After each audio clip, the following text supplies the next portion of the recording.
So let's get started with this process and this blog post.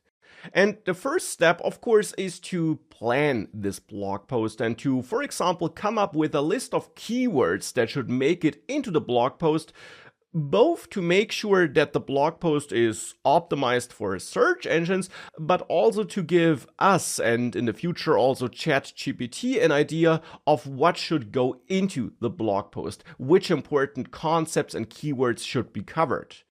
And therefore, as a first step, I'll create my initial prompt for this exercise here, where I will say, you are an experienced online blogger and digital marketer. In addition, you have deep expertise in machine learning, artificial intelligence, and specifically GPT models, as well as large language models, LLMs.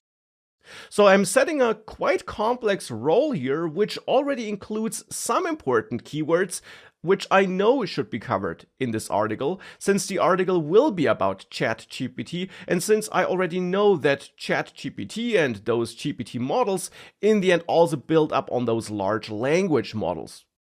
Now, of course, it's very likely that you came up with a different prompt and a different role for your prompt, and that's absolutely fine. I really want to emphasize this. This is just one possible solution, just one example.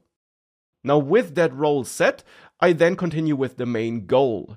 And the main goal is that ChatGPT should help me create a blog post about the internal workings of ChatGPT by providing a list of important keywords.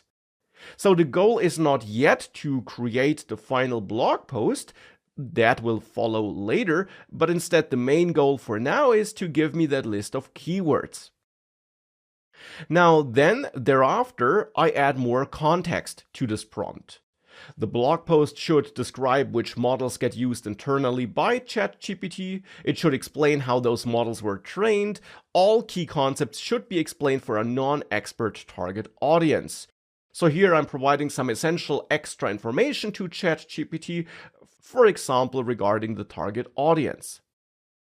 Now I then also repeat my goal here, that the first step is to just get those keywords, and this might not be required, but in my experience it sometimes helps to repeat the goal to make sure that ChatGPT stays on track.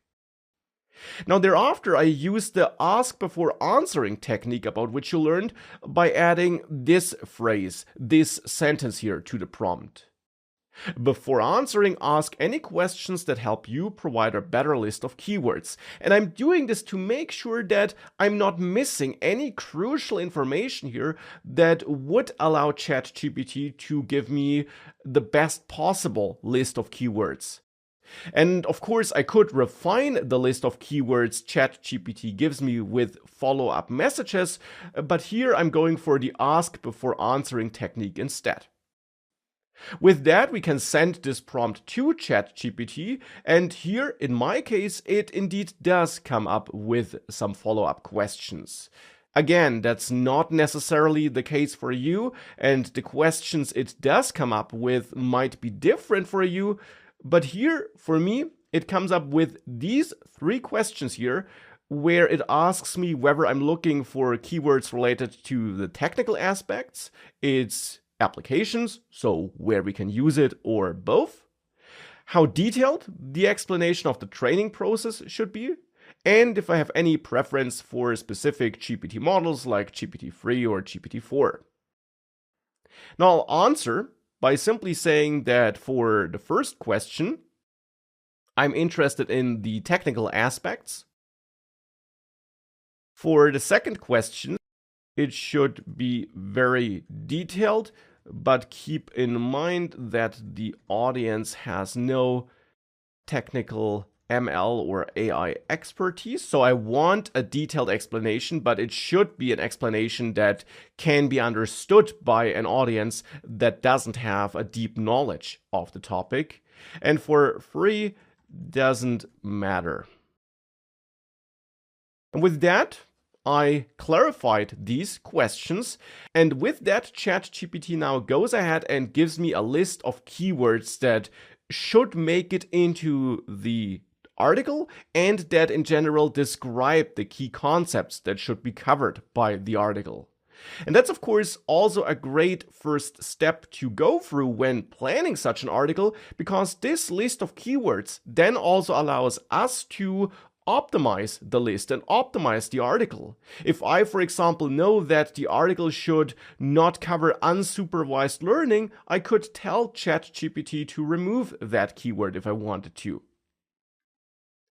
Now here, if I take a look at this list of keywords, I can already see that it's quite detailed, very technical, so it will be interesting to see how the final article looks like, but I actually don't want to remove any keywords here, even though we could, by telling ChatGPT to remove the keywords 20 and 22, for example, but I will keep all the keywords and instead proceed with the next step, which is still in this first box here, because the next step now is to generate an outline based on those keywords.